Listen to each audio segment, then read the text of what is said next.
இன்றைய தினம் இதயம் புரட்சி தலைவி அம்மாவுடைய 78வது பிறந்தநாள் விழா நிகழ்ச்சி தலைமை கழகத்திலே எழுச்சியோடு மூத்த தலைமை கழக நிர்வாகிகள் மற்றும் தலைமை கழக நிர்வாகிகள், மாவட்ட கழக செயலாளர்கள்,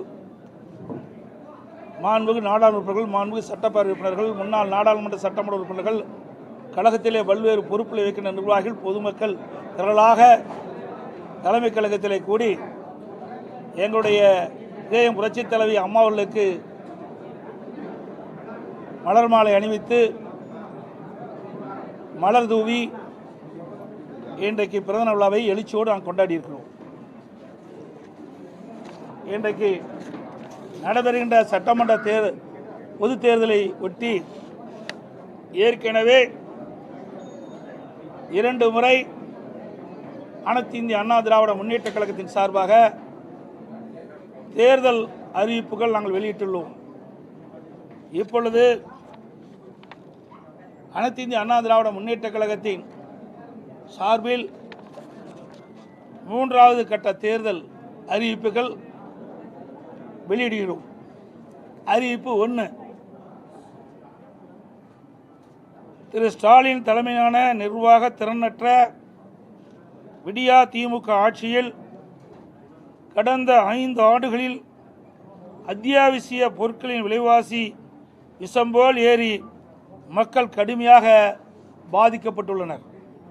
அதேபோல் திராவிட முன்னேற்ற கழக ஆட்சி அமைந்த பிறகு சொத்து வரி, வீட்டு வரி, மின் கட்டணம், குடிநீர் வரி போன்ற பல வரிகள் இந்த அரசால் உயர்த்தப்பட்டுள்ளது. இதனால் மக்களின் அன்றாட குடும்ப சுமை பன்மடங்கு அதிகரித்துவிட்டது. எனவே மக்களின் சுமையை குறைக்கும் வகையில் அனைத்து இந்திய அண்ணா திராவிட முன்னேற்ற கழக ஆட்சி அமைந்தவுடன் ஒவ்வொரு குடும்பத்திற்கும் கருணை தொகையாக 10,000 ரூபாய் வழங்கப்படும். அறிவிப்பு 2, வேலைவாய்ப்பு அலுவலகங்களில் நம்முடைய இளைஞர்கள் பதிவு செய்து வேலைக்காக காத்திருக்கும் பட்டதாரிகளுக்கு மாதந்தோறும் 2,000 ரூபாயும், +2 வரை படித்து வேலைவாய்ப்பு அலுவலகத்தில் பதிவு செய்துள்ளோருக்கு மாதந்தோறும் 1000 ரூபாய் உதவித்தொகை வழங்கப்படும். அறிவிப்பு 3, மீன்பிடி தடைக்காலங்களில் மீனவர்களுக்கு தற்போது வழங்கப்பட்டு வரும் நிவாரணத் தொகை 8,000 ரூபாய். இந்த 8,000 ரூபாயிலிருந்து அதிமுக ஆட்சி மலர்ந்தவுடன் 12,000 ரூபாயாக உயர்த்தி வழங்கப்படும். ஒவ்வொரு ஆண்டும் தைப்பொங்கல் அன்று வழங்கப்பட்டு வரும் பொங்கல் தொகுப்புடன் சேர்ந்து 1000 ரூபாய் பொங்கல் பரிசாக வழங்கப்படும். கைத்தறி நெசவாளர்களுக்கு தற்போது வழங்கப்பட்டு வரும் விலையில்லா மின்சாரம் 300 யூனிட்டிலிருந்து 450 யூனிட்டாக உயர்த்தப்படும். விசைத்தறி நெசவாளருக்கு தற்போது வழங்கப்பட்டு வரும் 1000 யூனிட்டிலிருந்து 1400 யூனிட்டாக விலையில்லாமல் அவர்களுக்கு உயர்த்தி வழங்கப்படும். நகர பகுதியில் நடைபாதை ஓரமாக கடை வைத்திருக்கும் சிறு வியாபாரிகள் கூட்டுறவு வங்கியில் வாங்கிய கடன் முழுவதும் தள்ளுபடி செய்யப்படும்.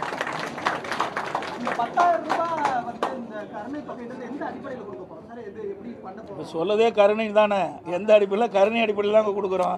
அதுதான் அந்த வாக்கியமே. ஆமாம், அனைத்து குடும்பத்தானே போட்டுக்கிறோம். குடும்பத்திற்கு வழங்கப்படும் கொடுத்துருக்கிறோம். ஒரு முறை தான் வழங்கப்படும். இது வந்து ஒரு பெரிய கேள்வி எழுப்பும். ஏற்கனவே நிதிச்சுமை அதிகமாக இருக்கு. 10 லட்சம் கோடி ஆல்ரெடி கடன் இருக்கு நம்ம விமர்சிச்சிருக்கிறோம். இந்த மாதிரி நீங்க அறிவிச்சிருக்கக்கூடிய திட்டங்கள்லாம் இன்னும் நிதிச்சுமை அதிகரிக்கக்கூடும். அதை எப்படி சமாளிக்க? நான் ஏற்கனவே சொல்லிவிட்டேன்.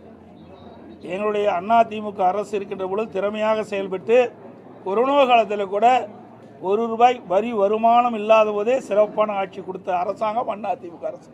அதனால் வருவாயை பெருக்கி நாங்கள் அறிவிக்கப்பட்ட நலத்திட்ட உதவிகள் முழுமையாக வழங்கப்படும். சார் 5 நாளைக்கு முன்னாடி தான் உச்சநீதிமன்றம் வந்து கேள்வி கேட்டிருக்காங்க. அதாவது இங்க வழக்கு இந்த தொகை அறிவிக்கிறதெல்லாம் வந்து எப்படி நடைமுறை சாத்தியமா இருக்கு, அதுக்கான வரையறை இருக்கான்னு சொல்லி உச்சநீதிமன்றம் கேள்வி கேட்டிருக்காங்க. அதுக்கு தாங்க நான் சொல்கிறேன், வருவாயை உயர்த்தி பெருக்கி அதன் மூலமாக நாங்கள் அறிவிக்கப்பட்ட இந்த திட்டத்தை மக்களுக்கு வழங்கப்படும். நீங்களும் வரி ஏற்ற போறீங்களா? வருவாய் உயர்த்துறது வரி அது இப்போல்லாம் எப்படிங்க சொல்ல முடியும்? வரி ஏற்றுறாங்களா இல்லையா? நீங்கள் கேட்குற கேள்வியெல்லாம் அதாவது வரி உயர்த்துறது பலர் இருக்குது, புரியுதுங்களா? இன்றைக்கு வரி உயர்த்துவதற்கு பல்வேறு வழிகளில் நிதியில் இருக்குது. அந்த நம்முடைய நிதி துறையைச் சேர்ந்தவர் நிபுணர்கள் மூலமாக எந்தெந்த வகையில் வரி பெருக்க முடியுமோ உயர்த்த முடியுமோ அதை உயர்த்தி நாங்கள் அறிவிக்கப்பட்ட திட்டங்களுக்கு தேவை நிதியை பெற்று திட்டங்களை செயல்படுத்தும். வேலை இல்லாத பட்டதாரிகளுக்கு மாதமான காசு தரும் நம்ம சொல்லியிருக்கோம்.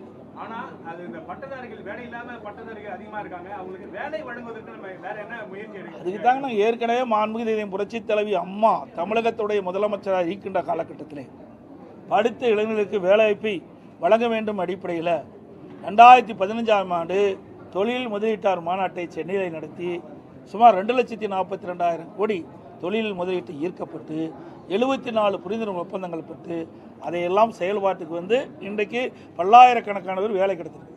அதே வழியில் வந்து மாண்பு அம்மாவுடைய அரசு 2019 ஜனவரி மாதம் சென்னையில் தொழில் முதலீட்டு மாநாட்டை நடத்தி 3,05,000 கோடி தொழில் முதலீட்டு ஈர்க்கப்பட்டு 304 புரிந்துணர்வு ஒப்பந்தங்கள் போடப்பட்டு அதன் மூலமாக தொழிற்சாலைகள்லாம் பயன்பாட்டுக்கு வந்து பல்லாயிரக்கான இளைஞர்களுக்கு வேலைவாய்ப்பு கிடைக்கும். அதே குறிக்கோளோடு அதே வழியில் மாண்பு அம்மாவுடைய அரசு வந்த பிறகு புதிய தொழிற்சாலைகள் தமிழகத்திலே நிறுவப்பட்டு அதுக்கு தேவை நடவடிக்கை எடுக்கப்பட்டு அதன் மூலமாக பல்லாயிரக்கணக்கான இளைஞர்களுக்கு வேலைவாய்ப்பை உருவாக்கி தருவோம். அதுவரை படித்து பட்டம் பெற்ற இளைஞர்கள் அவர்கள் மன உளைச்சல் இருக்கிறாங்க. அதற்காக இந்த தொகையை நாங்கள் முதல் கட்டமாக தமிழ்நாட்டில் வந்து மொத்தம் எத்தனை குடும்பத்துக்கு தர மாதிரி இருக்கும்? இந்த 10,000 ரூபாய் தரது பதிலாக வரியை கம்மி பண்ணுனா சரிப்பட்டு வராதா சார்? அதாவது முதல்ல ரொம்ப உயிருக்கு போராடிட்டு இருக்காங்க, அவளுக்கு என்ன சொல்லுவோம்? அவளுக்கு வந்து அந்த உயிரை காப்பாற்றுவதற்கு இல்லை இது வைப்போம்ல, இல்லை வெண்டிலேட்டர் வைக்கிறோம்ல, இந்த ஆட்சியில் வெண்டிலேட்டர் வைக்கிற அளவுக்கு போயிடும். இன்றைக்கி மக்கள் அப்படிப்பட்ட துன்பத்தை அனுபவிச்சுட்டு இருக்கிறாங்க. ஆகவே முதல் மக்களை காப்பாற்ற வேண்டும். விலைவாசி அதிகரித்து விட்டது, அதிலிருந்து மக்களை காப்பாற்றும் அந்த அடிப்படையில் தான் இதை நாங்கள் அறிவிச்சிருக்கோம்.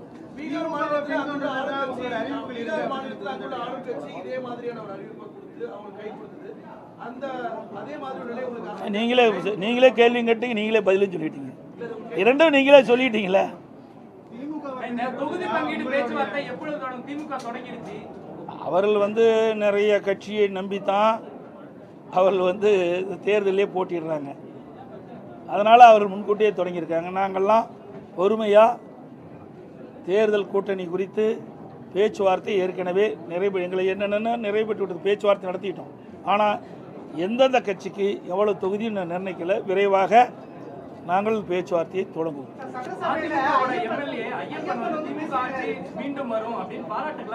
அவர் யாரோட இருக்கிறான்னு முதல் தெரிஞ்சுக்கிட்டீங்க. ஏங்க எல்லாம் ஆட்சியும் முடிய போகுது, அவர் மேலே நடவடிக்கை எடுத்து என்ன பண்ணுறது, என்ன பயன்? ஆக அவர் யாரோடு இருந்தார் உங்களுக்கு நன்றாக தெரியும், அவர் யாரோடு சேர்ந்திருக்கான்னு உங்களுக்கு தெரியும், யாருக்கு ஆதரவாக செயல்பட்டுருக்கான்னு தெரியும். இதையெல்லாம் தெரிஞ்சுக்கிட்டு இந்த கேள்வி எங்க நடித்த கேட்குறீங்களா?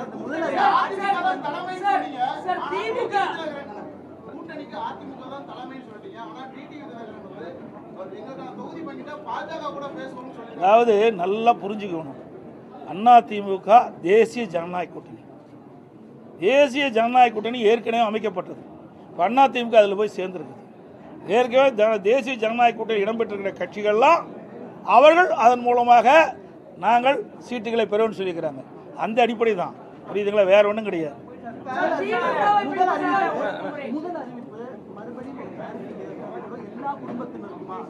இது சார் நான் தான் திருப்பி, அதாவது எல்லா குடும்பம் அதை பாரு, குடும்ப இதிலே தெளிவாக பாருங்க,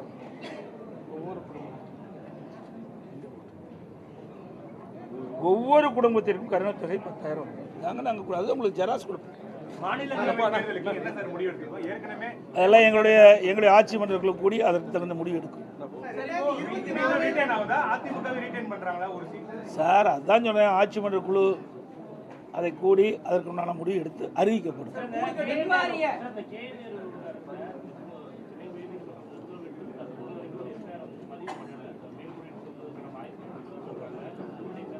சார் என்றைக்கு திமுக நீதிமன்றம் கொடுத்த தீர்ப்பை ஏற்று அமுல்படுத்தி இருக்குது? நீதிமன்ற தீர்ப்பை மதிக்காத ஒரு கட்சினா திமுக கட்சி தான். இன்றைக்கு திரு நேரு அவர்கள் மீது இடி ஆதாரத்தோடு குற்றச்சாட்டுகளை அங்கே இருக்கின்ற மாநிலத்தில் இருக்கின்ற தலைமை காவல்துறை அதிகாரிக்கு அனுப்பிட்டிருக்காங்க. 3 முறை அவள் அறிக்கை அனுப்பப்பட்டதாக தகவல் செய்திகள். அதன் அடிப்படையில் நடவடிக்கை எடுக்காத காரணத்தில் தான் அனைத்து இந்திய அண்ணா திராவிட முன்னேற்ற கழகத்தின் சார்பாக நாங்கள் உயர்நீதிமன்றத்தில் வழக்கு தொடர்ந்தோம். அந்த அடிப்படையில் நீதிமன்றம் விசாரிக்கப்பட்டு இடி தாக்கல் செய்த அந்த அறிக்கையின்படி அதில் என்னென்ன விவரங்கள் இருக்குதோ அதையெல்லாம் உள்ளடக்கித்தான் நீதிமன்றம் ஒரு தீர்ப்பை வழங்கியிருக்கிறது. அந்த தீர்ப்பை மதித்து இந்த அரசு செயல்பட வேண்டும் என்பதுதான் எங்களுடைய கோரிக்கை. செயல்படும் என்று நாம் எதிர்பார்க்கிறோம்.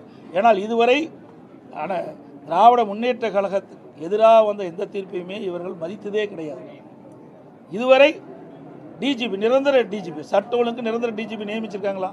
நீதிமன்றம் போச்சு, உயர்நீதிமன்றம், உச்ச நீதிமன்றம் போய் வந்த பிறகு கூட இந்த அரசாங்கம் நீதிமன்றத்தினுடைய உத்தரவை மதிக்காமல், தீர்ப்பை மதிக்காமல் இருக்கின்ற ஒரே அரசாங்கம் திராவிட முன்னேற்ற கழக அரசாங்கம். அனைத்து ஊடகங்களுக்கும் நன்றி, வணக்கம்.